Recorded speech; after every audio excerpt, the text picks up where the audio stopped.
There is a category of gear from the First World War that almost no one outside military historians, collectors and, a handful of bushcraft experts thinks about anymore.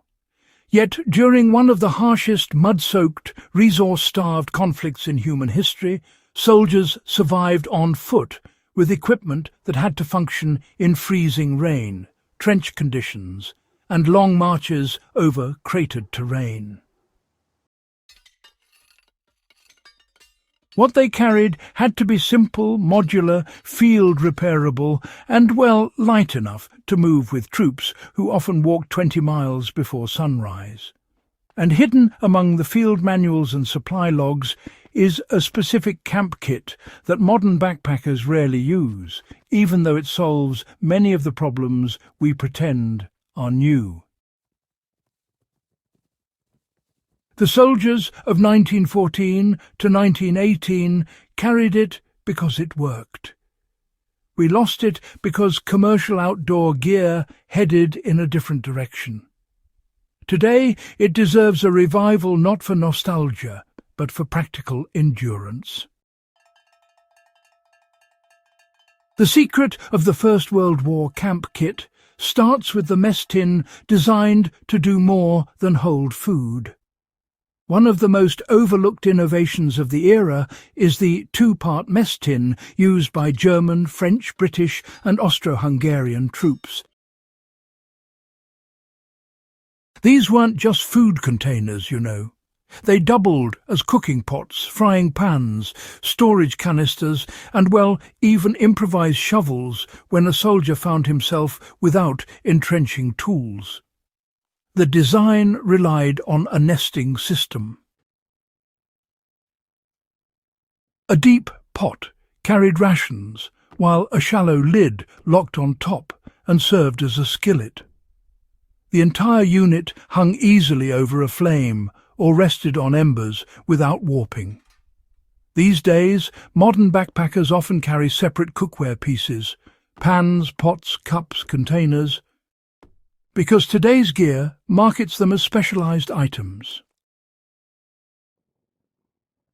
But World War I troops knew that a single rugged nesting tin kept weight down and versatility high. So, to apply this today, you would want to find, or even build, a nesting tin set, ideally made of steel or aluminum, with a detachable handle. The real key here is to rely on just one piece of cookware, one that can boil water, cook rice, fry meat, and, store dry goods too. For multi-day hikes or emergency kits, this really helps reduce bulk and, it eliminates dependence on those fragile modern coatings. The kit actually worked because it paired the mess tin with a tiny fuel-efficient stove, long before ultralight hiking even existed. Many armies issued compact stoves that burned solid hexamine-type tablets, wood scraps or alcohol. The German Esbit-style stove, really has its roots in this era. A metal fold-out stand that weighs almost nothing but shields a flame from wind. Soldiers valued it because it turned any sheltered area, shell crater, trench corner, dugout, into a functional cooking station in just a few minutes. The simplicity meant that even if fuel ran out, the stove still worked with twigs or dry grass.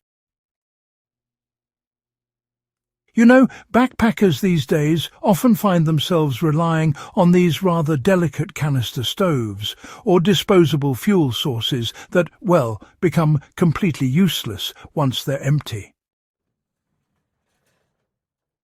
Now, a World War I-style folding stove, it really does solve that problem.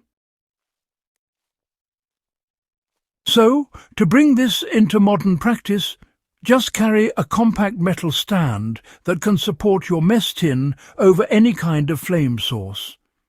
Even when it's wet out, you can keep the stove going with bark shavings, a bit of pocket-dry tinder, or even solid tablets. It turns field cooking into a dependable routine instead of a gear-dependent struggle. The WWI camp kit was engineered to be repaired on the march, not thrown away. What set the wartime kit apart from modern consumer gear was the expectation that every item must endure damage and keep functioning. Soldiers, you know, often repaired tinware with just simple wire-hammered dents out on helmet rims and even re-riveted broken handles using cartridge brass. These methods, though basic, really kept their essential gear in working order. Nothing was single-use back then. Nothing was discarded just because, say, a hinge loosened. Everything was mended, patched, and put back into service.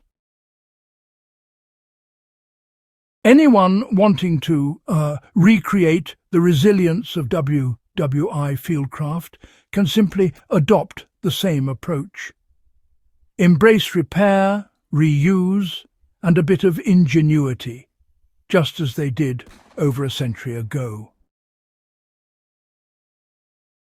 Now, when it comes to choosing your camping gear, it's always best to go for items with real metal joints instead of glued plastic. You want gear that can actually be hammered wired or even riveted back together using materials you might realistically have with you out in the field. Knowledge of how to cold-shape metal, straighten bent cookware, or reattach a handle, well, that becomes part of your skill set, rather than something you just outsource to manufacturing.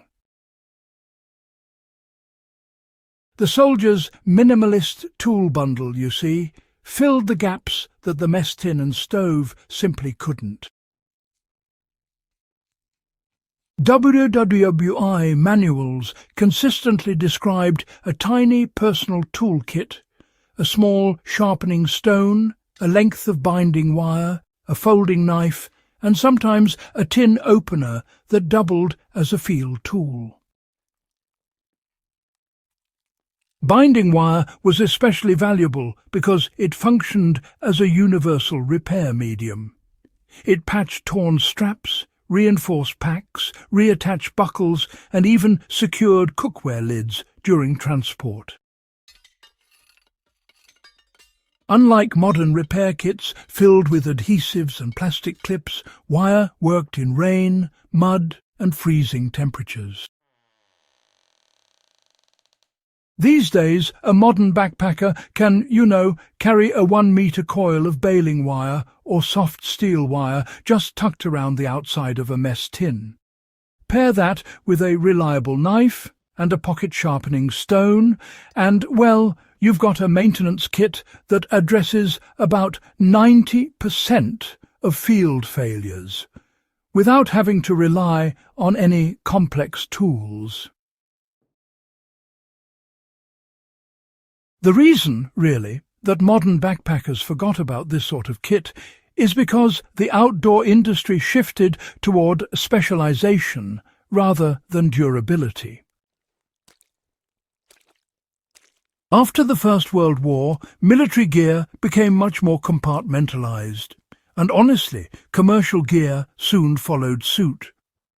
Cookware, for example, became thinner and more fragile, all in an effort to appeal to that ultralight trend.